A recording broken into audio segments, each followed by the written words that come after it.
KaraokeBooks. Moby-Dick, or The Whale. Herman Melville. Audiobook. Chapter 50. Ahab's Boat and Crew. Fedallah. Who would have thought it, Flask, cried Stubb. If I had but one leg you would not catch me in a boat, unless maybe to stop the plug hole with my timber toe. Oh.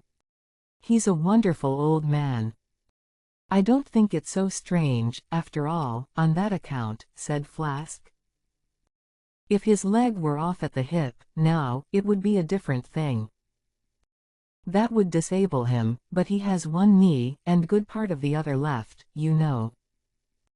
I don't know that, my little man, I never yet saw him kneel. Among whale-wise people it has often been argued whether, considering the paramount importance of his life to the success of the voyage, it is right for a whaling captain to jeopardize that life in the active perils of the chase. So Tamerlane's soldiers often argued with tears in their eyes, whether that invaluable life of his ought to be carried into the thickest of the fight. But with Ahab the question assumed a modified aspect. Considering that with 2 legs man is but a hobbling wight in all times of danger, considering that the pursuit of whales is always under great and extraordinary difficulties, that every individual moment, indeed, then comprises a peril, under these circumstances is it wise for any maimed man to enter a whale-boat in the hunt? As a general thing, the joint owners of the Pequod must have plainly thought not. Ahab well knew that although his friends at home would think little of his entering a boat in certain comparatively harmless vicissitudes of the chase, for the sake of being near the scene of action and giving his orders in person, yet for Captain Ahab to have a boat actually apportioned to him as a regular headsman in the hunt, above all for Captain Ahab to be supplied with 5 extra men, as that same boat's crew, he well knew that such generous conceits never entered the heads of the owners of the Pequod. Therefore he had not solicited a boat's crew from them, nor had he in any way hinted his desires on that head. Nevertheless he had taken private measures of his own touching all that matter. Until Cabaco's published discovery, the sailors had little foreseen it, though to be sure when, after being a little while out of port, all hands had concluded the customary business of fitting the whaleboats for service.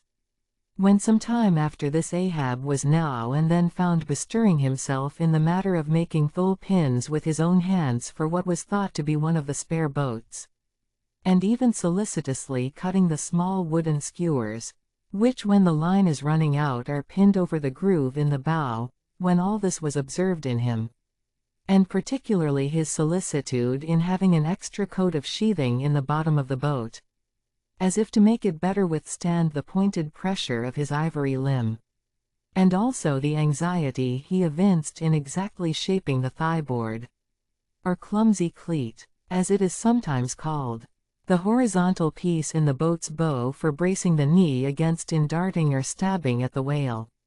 When it was observed how often he stood up in that boat with his solitary knee fixed in the semicircular depression in the cleat, and with the carpenter's chisel gouged out a little here and straightened it a little there. All these things, I say, but almost everybody supposed that this particular preparative heedfulness in Ahab must only be with a view to the ultimate chase of Moby-Dick, for he had already revealed his intention to hunt that mortal monster in person. But such a supposition did by no means involve the remotest suspicion as to any boat's crew being assigned to that boat. Now, with the subordinate phantoms, what wonder remained soon waned away, for in a whaler wonders soon wane.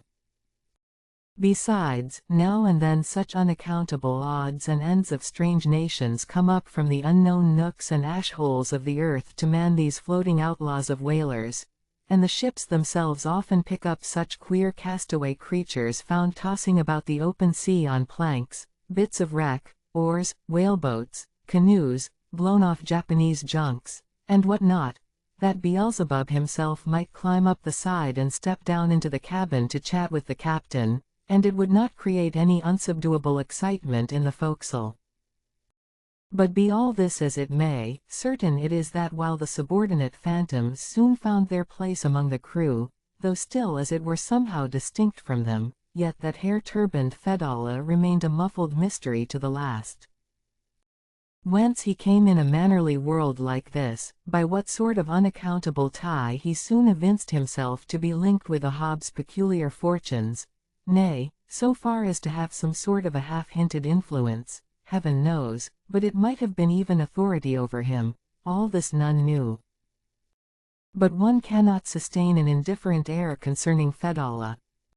He was such a creature as civilized, domestic people in the temperate zone only see in their dreams, and that but dimly, but the like of whom now and then glide among the unchanging Asiatic communities, especially the Oriental Isles to the east of the continent, those insulated, immemorial, unalterable countries, which even in these modern days still preserve much of the ghostly aboriginalness of Earth's primal generations, when the memory of the first man was a distinct recollection, and all men his descendants, unknowing whence he came, eyed each other as real phantoms, and asked of the sun and the moon why they were created and to what end, when though, according to Genesis, the angels indeed consorted with the daughters of men, the devils also, add the uncanonical rabbins, indulged in mundane amours. If you liked what you heard, please subscribe to the channel.